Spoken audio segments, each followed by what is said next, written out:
Praise the lord. ప్రభు అయిన యేసుక్రీస్తు పరిశుద్ధ నామములో మా కార్యక్రమాలు వీక్షిస్తున్న మీ అందరికీ ప్రభు పేరిట శుభాభివందనాలు తెలియజేస్తున్నాం. ఈ పూట ప్రభు వాక్యాన్ని మనం ధ్యానించుకుందాం. ఈ ఉదయకాలము లేవియా కాండము 26వ అధ్యాయము 25వ వచనాన్ని చదువుతున్నారు. 26:5 వచనములో, మీ ద్రాక్ష పళ్ళ కాలము వరకు మీరు నూర్పులు సాగించును, మీరు తృప్తిగా భుజించి మీ దేశములో నిబ్బరముగా నివసించెదరు. తృప్తిగా భుజించి మీ దేశములో నిర్భయముగా నివసించెదరు. ఈ వాక్యములో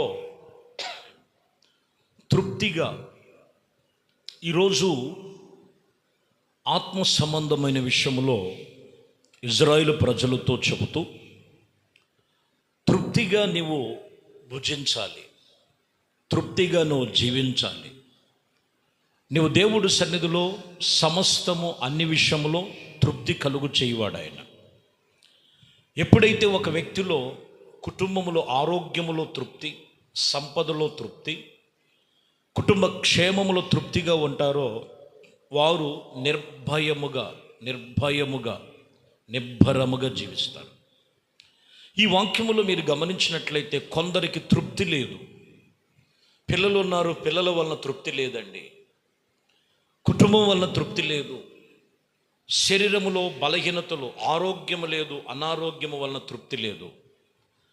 ప్రభువు ఈరోజు చెబుతున్నటువంటి మాట, ద్రాక్ష పళ్ళ కాలం అనగా దేవుడు మనలను సంఘం అనే తోటలోనికి, ద్రాక్షావళి ప్రభు అయిన యేసుక్రీస్తు, ద్రాక్ష తోట అనేది సంఘమునకు చెందినటువంటి అనుభవం. నీవు దేవుడు సన్నిధిలో దేవుని సంఘానికి చెందినటువంటి వ్యక్తివైతే అక్కడ నీకును నీ కుటుంబానికి తృప్తి కలుగు చేస్తాడు. తృప్తిగా జీవించే జీవితం దేవుడు నీకు అనుగ్రహిస్తారు. 25వ అధ్యాయము 19వ వచనములో కూడా మీరు చదివితే, లేవియా కాండములో, అప్పుడు మీరు ఆ దేశములో సురక్షితముగా నివసించెదరు, ఆ భూమి యొక్క ఫలించను, మీరు తృప్తిగా భుజించి దానిలో సురక్షితముగా నివసించెదరు. ఇది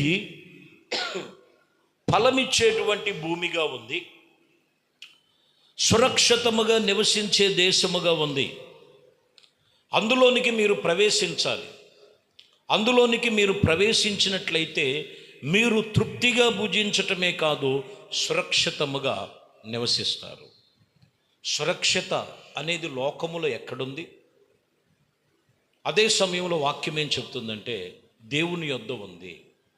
సంఘములోనికి రండి, దేవుడు మాటలు వినండి. ఉపదేశముల చేత ఆత్మ సంబంధముగా నీవు ఉన్నట్లయితే అక్కడ నీకు సురక్షితముగా నీవు జీవిస్తావు. తృప్తిగా జీవించే జీవితాన్ని ప్రభు ఇస్తాడు. ఎందుకంటే కీర్తనలో 42వ కీర్తన 1-2 వచనాలు చూస్తే, దుప్పి నీటి వాగుల కొరకు పడినట్లుగా దేవా, నీ కొరకు నా ప్రాణము ఆశపడుచున్నది, నా ప్రాణము దేవుని కొరకు తృష్ణగోరుచున్నది, జీవము కలిగిన దేవుని కొరకు తృష్ణగోరుచున్నది. దేవుని సన్నిధికి నేను ఎప్పుడు వచ్చేదనో, ఆయన సన్నిధిని నేను ఎప్పుడు కనపడేదను. తృప్తిగా జీవించే జీవితం ఎక్కడుందంటే, ఇక్కడ అంటాడు భక్తుడు, కీర్తనకారుడు అంటాడు, దుప్పి నీటి వాగుల కొరకు ఆశపడినట్లు దేవుడి మీద ఆశ, వాక్యం మీద ఆశ. ఈ రోజుల్లో మనం చూస్తే భక్తి జీవితం ఎలా ఉందంటే, ఆశ లేనిటువంటి భక్తి చేస్తుంటారు. ఇంకా దేని మీద ఆశ అంటే, ఈ లోకములో ఏదో సంపాదిద్దాం, ఏదో చేద్దాం, ఏదో కలిగినటువంటి పరిస్థితులు, వాటి మీద ఆశ. కానీ వాక్యం ఇక్కడ దైవజనుడు చెప్తున్నటువంటి దేవుని భక్తి పరమైనటువంటి మాటలు చెప్తున్న మాట ఏంటో తెలుసా? యేసుక్రీస్తు నందు నువ్వు ఆశ కలిగి ఉండాలి. నీ ప్రాణము ఆశ కలిగిన ప్రాణాన్ని ప్రభు తృప్తిపరుస్తాడు. అక్కడ అదే చెప్తున్నటువంటి మాటలు మీరు గమనించాలి. దేవుడు ఏమాయను, వారు నిత్యము నాతో అనుసు ఉన్న రాత్రి మగలు నా కన్నీళ్లు అన్నపానముగా ఉన్నదని చెప్తున్నాడు. ఆశపడుతున్నాడు దేవుడి మీద. దుప్పి నీటి వాగుల కొరకు ఆశపడినట్లుగా నీవు నీ కుటుంబము దేవుని మీద ఆశ కలిగి ఉన్నట్లయితే ప్రభు నిన్ను తృప్తిపరుస్తాడు. మత్తయి సువార్తలో మనకు తెలుసు, యేసుక్రీస్తు ప్రభువారు ఆయన కొండ మీద ప్రసంగం చేస్తున్నప్పుడు, ఇదిగో 5వ అధ్యాయం 6వ వచనంలో మీరు చదివితే, నీతి కొరకు ఆకలి దప్పులు గలవారు ధన్యులు, వారు తృప్తిపరచబడతారు. దేనికోసమంట? నీతి కొరకు. ఈరోజు నువ్వు చేసే భక్తి నీతి కొరకు ఉన్నదా, లోకములో ఏదో సంపాదించుకుందామని ఉందా? నువ్వు చేసేటువంటి భయభక్తులు దేవునికి ఇష్టమైనవి ఉన్నాయా లేవా?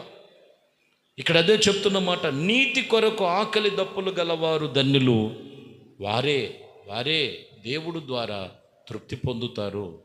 నీతి కలిగిన భక్తి, దేవుడు చెప్పిన ఆ నీతి ఏంటో నువ్వు తెలుసుకొని ఆ విషయములో ఇదిగో ఆకలి దప్పులు అవసరమైతే మానుకొని, అవసరమైతే కొన్ని పరిస్థితులు ఎదురైనప్పటికీ మనము ఆశపడిన ప్రభు సన్నిధి మీద ఆనుకొని జీవించినట్లయితే ఇదిగో వారు తృప్తి పొందుతారు.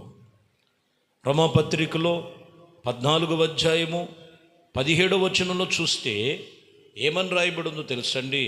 దేవుని రాజ్యము భోజనము అన్నపానము కాదు గాని నీతియు సమాధానము పరిశుద్ధాత్మల యందు ఆనందమై ఉన్నది. గుర్తుంచుకో, దేవుని రాజ్యం అంటే అన్నపానములు కాదు. ప్రభువుని నమ్ముకుంటే ఏదో నాకు కలిసి వస్తుంది, ఏదో నాకు వచ్చేస్తుంది. ప్రభు దగ్గరికి రాని వాళ్ళ దగ్గర కూడా ఉంది డబ్బులు. ప్రభు దగ్గరికి రాని వాళ్ళ దగ్గర కూడా ఉంది. లోకములో ఉన్న వారి దగ్గర అనేకమైనటువంటివి కొన్ని లోక సంబంధమైనవి. నీ దగ్గర స్పెషల్ ఏంటో తెలుసా? దేవుని రాజ్యం అనేది భోజనం అన్నపానముతో కూడింది కాదు. దేవుడి పిల్లలకు ఉండాల్సింది నీతియు సమాధానము పరిశుద్ధాత్మల యందు ఆనందమై ఉన్నది. దేవునికి మహిమ కలుగునుగాక. లోకములో ఎక్కడ తృప్తి లేదు, లోకములో ఎన్నో విషయాల్లో తృప్తి లేదు. తృప్తి కలిగినటువంటి జీవితం ఏంటంటే నీ నీతి, యథార్థత, భక్తి జీవితంలో ప్రభు అక్కడ వాక్యం చెప్తున్న మాట తృప్తిగా జీవింప చేస్తాడు. తృప్తి ఎక్కడ ఉన్నదంటే ఆయన నీతి, ఆయన యథార్థత, పరిశుద్ధాత్మ యొక్క ఆనందము. అనుదినము దేవునితో నిబంధన చేసుకొని నడుచుకున్నప్పుడు అక్కడ నీకు తృప్తి ఉంది. యెషయా గ్రంథములో 55వ అధ్యాయము 1వ వచనములో, దప్పిగొనువారులారా నా యొద్దకు రండి, రోకళ్ళు లేనివారులారా మీరు నా యొద్దకు వచ్చి భోజనము చేయండి. రండి, రోకళ్ళు లేకపోయినను ఏమియు నాకు ఇయ్యలేకపోయినను ద్రాక్షారసమును పానెముగా మీరు కొనిపోబడండి. ఇక్కడ అంటాడు, దప్పికొని వారులారా నా యొద్దకు రండి, రోకలు లేని వారులారంటే లోక సంబంధముగా వెల కట్టేటువంటి ధనము లేకపోయినప్పటికీ ప్రభు చెబుతున్నటువంటి మాట, ఇదిగో మీరు నా యొద్దకు రండి, నేను భోజనము సిద్ధపరిచాను. ఆయన పానెము సిద్ధపరిచాడు. ఇంకా అంటాడు 2వ వచనములో, ఆహారము కాని దాని కొరకు ఎందుకు రోకలు మారుస్తున్నారు? సంసృష్టి కలగని దాని కొరకు మీరెందుకు కష్టము చేత కష్టార్జితాన్ని ఎందుకు వ్యర్థపరుచుకుంటున్నారు? వ్యర్థంగా ఖర్చు పెడుతున్నారు.